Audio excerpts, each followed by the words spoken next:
In the last episode of Alpenfield, town founder Marco helped his relative Sophie launch a brand new brewery, making the most of the region's rich hops and barley.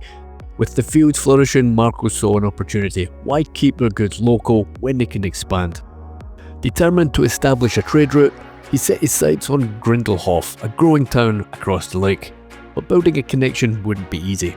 That's when Maximilian Muller arrived. A shrewd entrepreneur, he proposed funding a barge port to link the towns, on one condition: he wanted access to Alpenfield's untapped underground resources. It was a tempting offer, and one Marco couldn't ignore. After careful deliberation, he convinced the town council to approve the plan. Work began immediately, setting the stage for a new era of prosperity, or perhaps unforeseen consequences. So we're going to pick up here on the shores of Lake Alpenfield. And I'll actually just show you guys a little bit of context for the inspiration for the build today. So this is a little barge harbour and sort of industrial storage area which is in the town of Thun. It's directly across the lake from the town of Interlaken, which the map here is based on. Now I know that we have people who live in this town that watch the channel, so do let me know in the comments guys how I done when we're finished. So I wanted to pretty much kind of keep the shape of the real life harbour as well. I'm going to roughly draw it out. I'm not going to do it one-to-one or anything like that, but definitely we'll be using it as a little bit of inspiration here. I'm just simply going to draw out the roads, or in this case I'm just using the pedestrian paths, and then we'll make them into quay walls and we'll just lower the ground where we want the water to fill in. It's all pretty straightforward. We've been doing this kind of stuff for a long time, and we'll just get this one just wrapped up very quickly.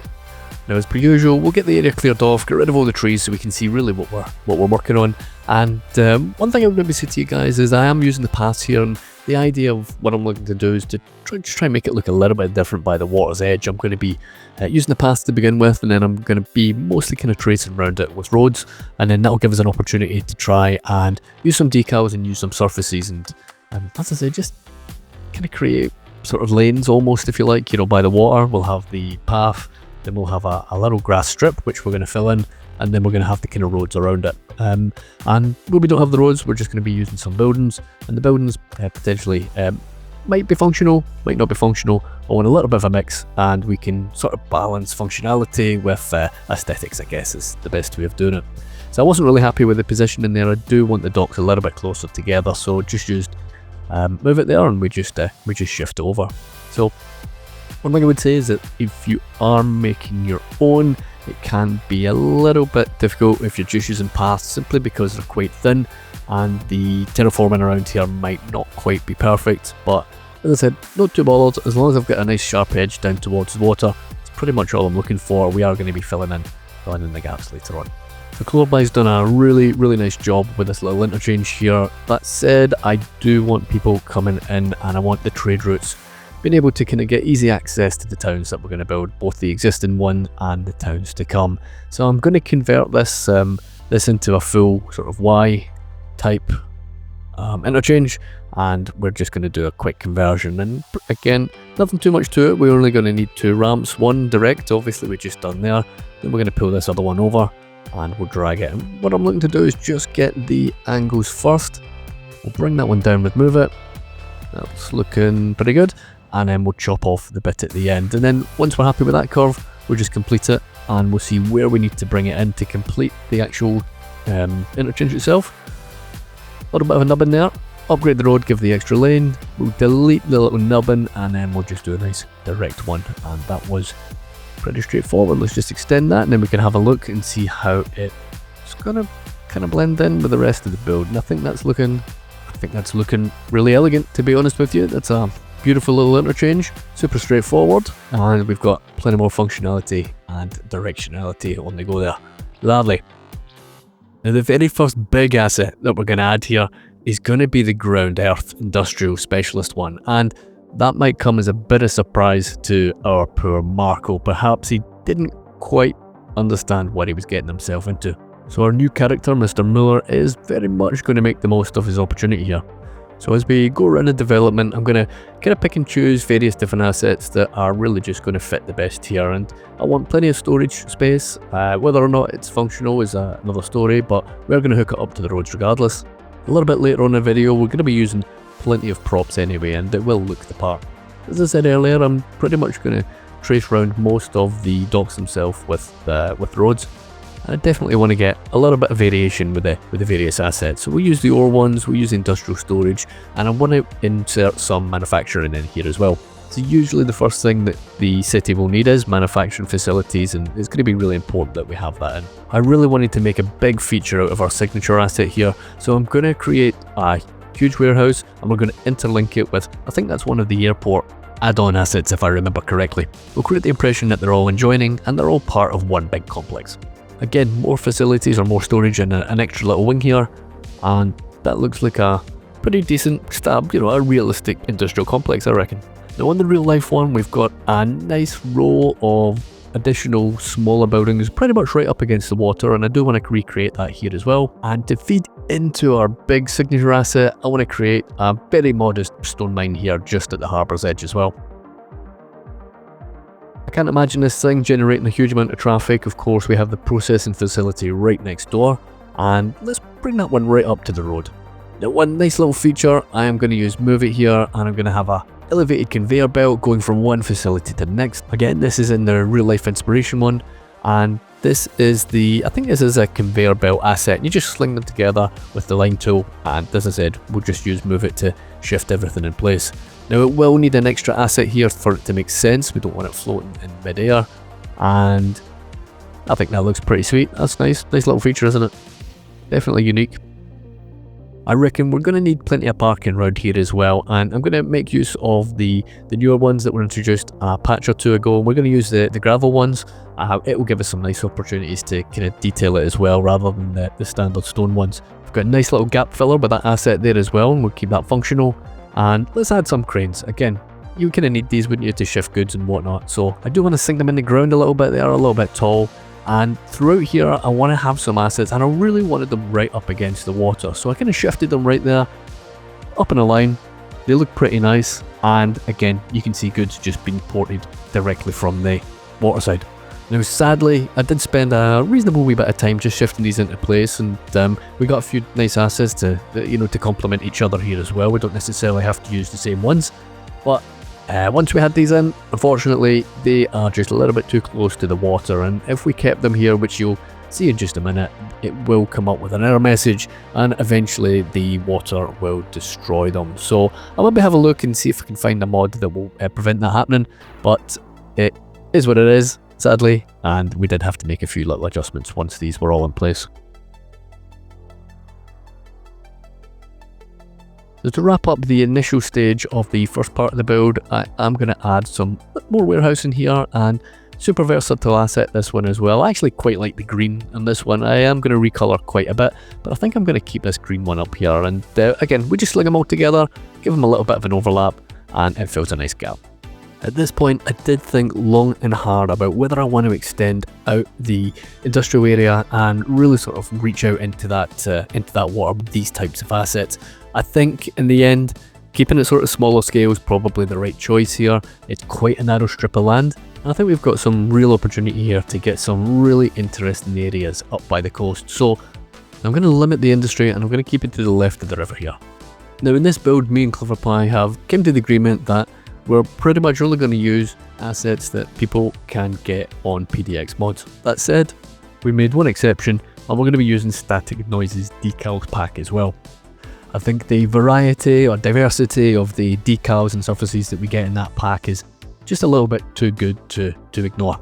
So what I'm going to be doing is I'm going to be really kind of filling as many of the bigger gaps as I can with these decals, and it can be a little bit difficult when we're up against the water. Here you'll just see me sort of place a few down, and then we just move them into place, and move it coming in handy here, and the transform tool sometimes as well. But the main sort of technique I'm doing is really using the main textures, and where it won't fit, or where it won't sit rather, on the ground, we're going to kind of surround it by surfaces, and it just blends in really, really nice. So it's just a case of picking the right decals and then picking the right surface to go with it. But it does mean that you don't have any sort of weird looking gaps, especially where we've got change of elevations. And here you see we can cover quite a big area, and it doesn't look too plain at all. Nice bit of variety there on the ground. Now, I did notice perhaps that dock was sitting a little bit high, so I think it was definitely worthwhile taking a minute or two and bringing that one down. I'm going to keep the larger dock up higher, and perhaps if we ever get boat assets or barges one day, then it might be a better fit for that part of the development. Yeah, that's looking okay so far as a start, I think. I'm going to use the same technique, combining the decals with an appropriate surface. And as I said sort of earlier on in the episode, I just want to create different looking areas between, you know, the key wall and the actual functional roads, and this is basically how I'm going about doing it. Of course, we can add layers on top of that. We can get some dirt decals and give it a wee bit of character later on as well. And this one was a nice little happy bonus, I guess, if that's a way of describing it. We've got a little sort of unofficial car park here, just using the white lines that actually come as part of the decal. So not intended, but once I put them down, it was kind of obvious what we should be using that one for. I'm going to grab Elgendo's dirt roads now as well, and rather than a road, I'm just going to be using that as a bit of detailing, easy detailing, quick detailing. I'm going to use that as a bit of a gravel area in the storage. Talking about storage, I am going to change the car park and these storage areas, and we're just going to use I think that's the vanilla oil surface, if I remember correctly. Comes in really useful, nice textures built into that surface. Now we did lose a bit of texture here on a big warehouse, so we just move it up a little bit, and then we can get those textures right back. It will play up a little bit once we adjust the road, but again, it's a little broken texture, and I don't mind that. It adds a little bit of character and a little bit of unevenness, which is pretty nice. Again, loads of decals to choose from in this pack. This one I'm using, one, it gives us obviously the concrete between the buildings, but also it gives us a nice little dirt border, if you like, you know, on the edge of the buildings as well, so it's pretty sweet. Again, using a combination of decals here, we're just going to use the big ones to fill the gap, and then the smaller ones to fill the smaller gaps. This part here down by the river, much like the real life one, is going to form a bit of a storage area, I suppose it is, for raw materials and whatnot. And again, I want that looking sort of uneven and a wee bit dirty, and we should be able to add a few props to make it look a bit more interesting. Before moving any further, I really want to get the actual waterfront finished off. There's not really that much to do, it's going to be just softening it up with a bit of vegetation, and there are a few buildings that I want to add and really just round off this side of the development. This big adjoining manufacturing building should give us a little bit of utility and sort of generate a little bit of traffic down here as well. I did experiment with just trying to let the industry zone in. I was kind of curious as to see what exactly would come in, and this was pretty much it, and it doesn't look the part, does it? So get that out of there. I'm going to pop in some industrial stuff again. I went for one of StarQ's non-functioning ones, and I just want to be able to detail the surroundings on this one, so I'm happy enough to do that. A little bit of car parking down here, and again, just to kind of contrast the parking that we've already got, which is using the oil surface, if you remember. I'm just going to use the functional ones. Don't know how much parking we're going to get down here, but we can add a few props and make it look like it's in use. Along various points along the water, I am going to use the paving decals from Broman. These ones are pretty good, and we just use them to transition from the thicker to the thinner ones. And again, bigger areas will do the trick, and we're just going to surround the decals that we've already put in place. Elsewhere, I wanted to just adjust and just tidy up a few bits and pieces around the surfaces and the car parks that we've put in. I will be sort of dirtying these things up with a few decals, and nothing too fancy here on this edge of the development. It's just some basic sort of car parking stuff. So I mentioned earlier I wanted to put a kind of custom surface around the non-functional building, and this is what I'm going to do here. And I'm just going to draw out some paving and a little bit of an outline, and we should get something fairly unique. I'll probably go ahead and change that surface. It's a little bit bright, but at least it's given us the outline that we want to use. Some of Sully's classic riverbed decals, or surfaces rather, are a nice contrast to the other ones that we're using here, and that gives us a nice little base to stick a few trees and whatnot down there. Swinging back to the back end and along the river, I definitely want to fill that gap out. I want this to be at least a reasonably substantial sort of development, and this will give us sort of like a phase 2, if you like, of the overall build. I think having a little bit of a difference in elevation should make it look a little bit more interesting as well, and it gives us a wee bit of an opportunity to kind of get the key walls out and get traffic up and down different sort of levels. So the palette I'm going to be using here is pretty much the big, I want to say birch, but I could be wrong. We're going to use some of the oaks, but we're going to use it sort of fairly sparingly, and then we're just going to use some of the smaller bushes. And again, little bits and pieces here and there, especially around the key edge. I want to kind of hide that jank that otherwise is going to look a little bit unnatural. And again, nothing too fancy. I'm just going to pick a small palette of vegetation here, and I'm just going to use exactly the same, and we'll try and get them nice and natural looking best we can.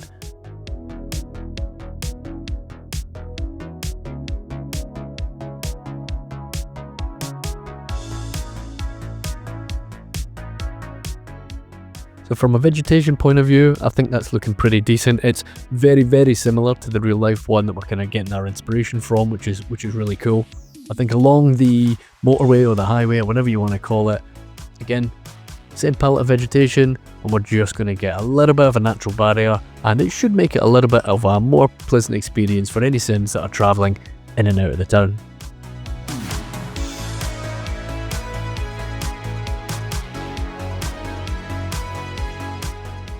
And although we didn't do a huge amount there, we just added a couple of buildings and a bit of car parking and some bushes, it makes a really significant difference to the overall build, doesn't it? It really kind of fits in. Then it's time to get a bit of detailing done, and first thing I want to do is to get plenty of life in here, and by doing that we're going to just add tons of vehicles. I think it's the obvious thing to add here, especially when you've got a bit of a mix of functional and non-functional buildings. You really get an opportunity to kind of place them just exactly where you want. So it's all pretty new for me using these props. Of course, in the main build, Cape Lomond, we've not been using custom assets at all up until the last episode, so that will be changing. The other series I've got really is a much smaller scale, you know, the Valley High one, and it's not really had the opportunity, you know, to use these kind of props. So I'm going to make the most of them in this one, and we'll use them right the way throughout the build. These big industrial props are pretty good. You can really just extend out existing buildings with them and overlap them. We'll complement those big props with some smaller props like these little boxes and whatnot, and then we'll just add them and stack them up and try and make the place look a little bit more interesting, especially where we have really just surfaces on their own without anything else going on. Dirt decals, as you'd expect with an industrial build, we want to have a good number of them, and I'll be using them along some obvious lines between surfaces. We can try and blend it in just a little bit better. Won't be perfect, but you know, that's not really what we're going for here. The storage area, I want to have that packed full of props, so really as a bit of a filler, I'm going to use the smaller ones and just spam them underneath the canopies. Along the front of the build, or front of that particular part of the build, again, we're going to use plenty of boxes and we'll get them stacked up. The nice thing is you can just copy and paste, and you can just pop them down really, really quickly. I did try and paste them over as a group, you know, 6 on top of 6, but it didn't really work out. You're better off just doing them individually, just like I'm showing you. So bang them down, and then whichever ones you want sort of stacked, just put them in one by one.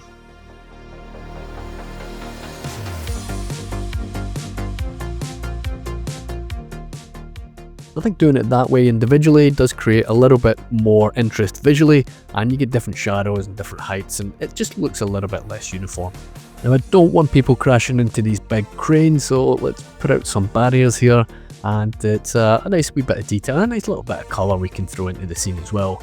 So here's the car park I was talking about earlier on. We'll get that filled up, and again, there's not a huge amount of traffic down here, so we'll make some, and we'll give a wee bit of life to these car parks that we've put in as well. Now I'm hoping it doesn't get too much busier, because we'll maybe find that we actually get active cars coming in here and parking on top of the ones that are already there, so fingers crossed that works out. I'd love to use the shipping decals on these things here, but unfortunately they do appear to be broken. They certainly are on the other build anyway. They're throwing up errors and they're not loading in, so it is what it is. We just crack on and we use what tools we can. There's plenty of nice little opportunities to get these in. So I want to swing back to the riverside area of the development. This is essentially phase 2 of the construction. We use the same techniques, non-functional, overlapping with some of the other buildings there as well. And of course we don't have any surfaces, so we'll create them, and we'll create a little bit of a yard where we can get some of the trucks in here. Now it will be a little bit of a squeeze getting these trucks in and out, I guess. I should have made that maybe just a little bit bigger, but it's a bit late for that now, so we'll crack on. I definitely wanted to add a little bit of elevation here, and we're just going to use a little bit of ramp and some pretty simple terraforming, and we'll create a little bit of interest there as well. So we get a bit of height into it, it does look a little bit better. So we'll have a simple road layout, and then we'll just try and pick some larger buildings I'd like back up here. Non-functional one again, we can kind of get it round that corner, which looks pretty nice. We'll need a wee bit of terraforming and maybe raise it up a little bit, and it should fit in just that little bit better. But it's a nice little effect, and one that wouldn't be possible without Starcute's mods. We can carry on and fill some awkward gaps with some car parking, and I cannot be bothered making many car parks, but sometimes you just have to. If it's a really awkward gap and it fits the build, then you just go ahead and do it. So we'll get it all walled off with some netlines, and it should look pretty good by the time we've got that done. Now of course we've got plenty of detailing for this little section still to come as well, but that's a pretty nice sort of asset, isn't it? I know it's not an asset, but you know what I'm getting at. You can combine all these things together, and it does look like one big asset, right? So I'm going to go and extend that road network. I want to bring that highway over, and we're going to bring that right the way over, and we'll create a little bridge in a minute or two. But I want a definitive endpoint for it, so I just wanted to get a bit of a border, and we'll do that with a small alley road. Before we add the rest of the buildings, I want to just come back to the front and just make sure that I'm happy enough with how it's going to look. It's pretty much mostly going to be decals, and again, back to Static Noises pack, huge variety in there, and we're really going to make the most of it. So if you're using the pack yourself, go explore it, try and see what combinations work, and try and figure it out yourself. Now just bear in mind, of course, they are decals, so they pretty much require flat land. If you do have to do a little bit of terraforming after the fact, then you might find that your decal disappears. Now usually, providing it's still relatively flat, you can normally pop it back and remove it, or you can use the transform tool and shift the elevation that way. Same technique as we've seen earlier on, we'll just put the decals down, and we'll just give it a little bit of a border, and it looks pretty nice. It looks like a fairly solid bit of ground.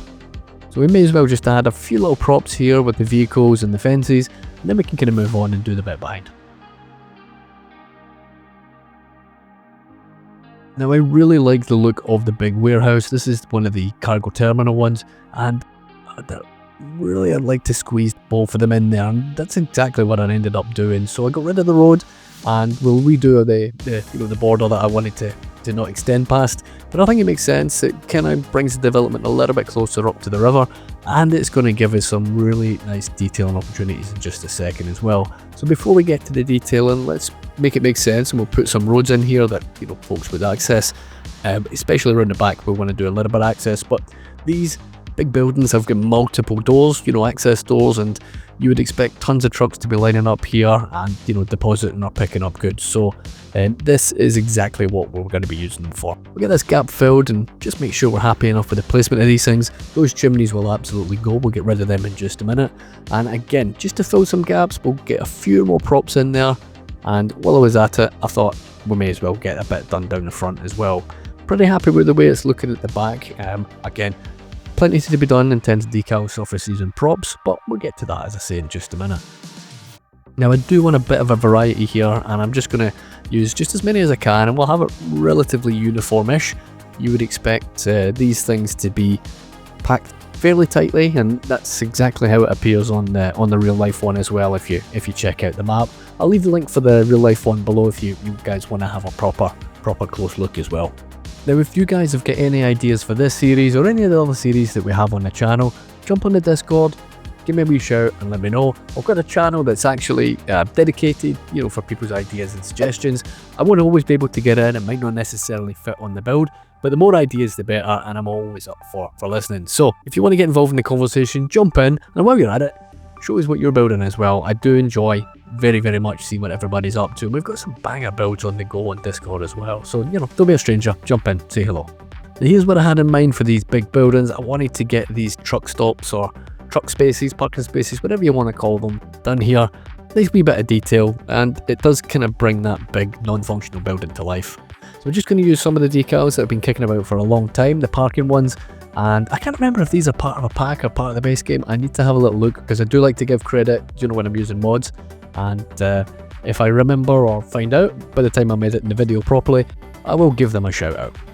Again, a little car park here, fills a nice little gap, perfect spacing, isn't it?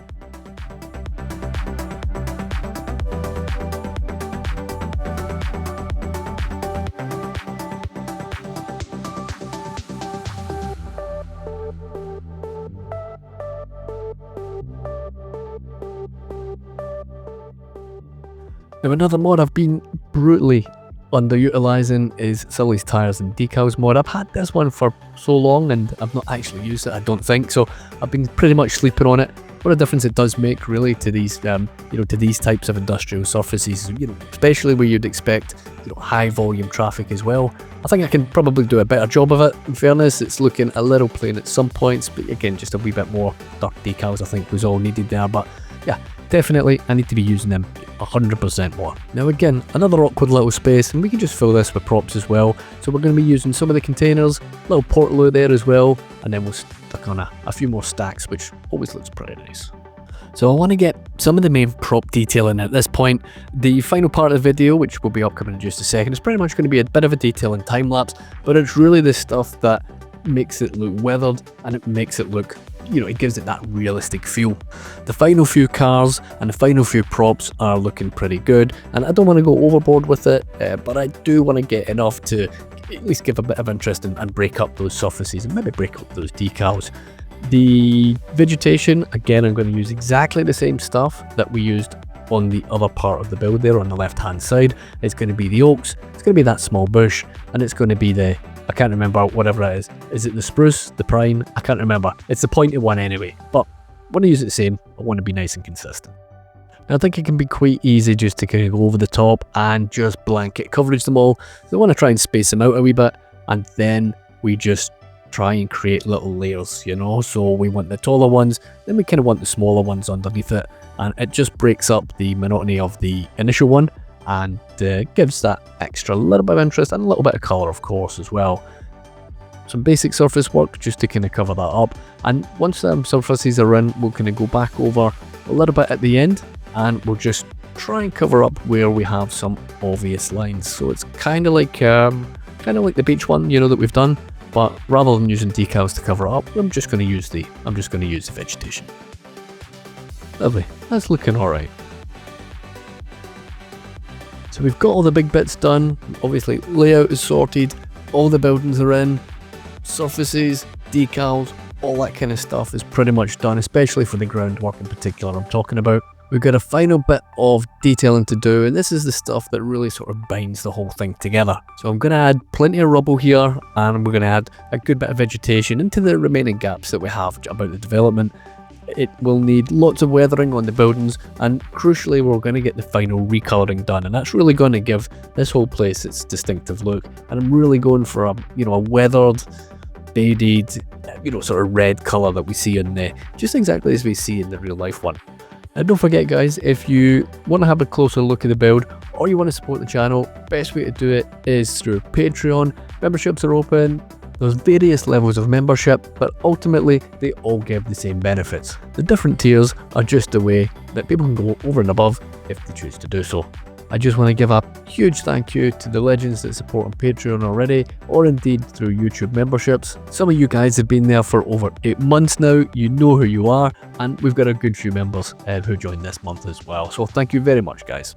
Now at this point, we've got that final bit of detailing to do, so let's run through that very quickly, and then we can have a look at the overall development at the end.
What a difference it makes to get the recolouring just spot on. I think that predominant red colour there, it gives that impression that it's kind of looking dusty, a little bit rusty perhaps as well, and it really fits in with what we see in the real life one as well. Pretty happy with that. Obviously all the extra decals with the dirt on the roofs, again, giving that weathered and worn look really helps. And I think it's a really nice contrast having a development like this right up against these pristine alpine waters. We haven't gone overboard on the vegetation, we used it relatively sparsely, but I think we've picked and chosen our battles there pretty carefully, and I think we've kind of pulled it off. I think it looks pretty good fit. I really wanted to make the most of the space, and I really wanted to kind of fill that gap and really cram as much as we can in. It's not a huge build, but I think we've managed to fit in, you know, a fair bit, and it looks really good up against the infrastructure there with the interchange that we've modified at the beginning. Now I am curious how the story's going to go and exactly how it's going to pan out with our new character Maximilian Muller. Don't know about you guys, but he looks a little bit shady to me. I don't trust him. What do you guys think? Do you think he's going to double cross Marco, or do you think he's going to be a good guy in the end? Of course, if you want to see the rest of the episodes, I've got them on a playlist on the channel. I've got my episodes along with Cloverpie, so you can see them all in the one place. I'm looking forward to this build. I think it's going to be really beautiful once we've got it finished, and it's going to have plenty more agriculture, of course, as you'd expect in these Swiss valleys.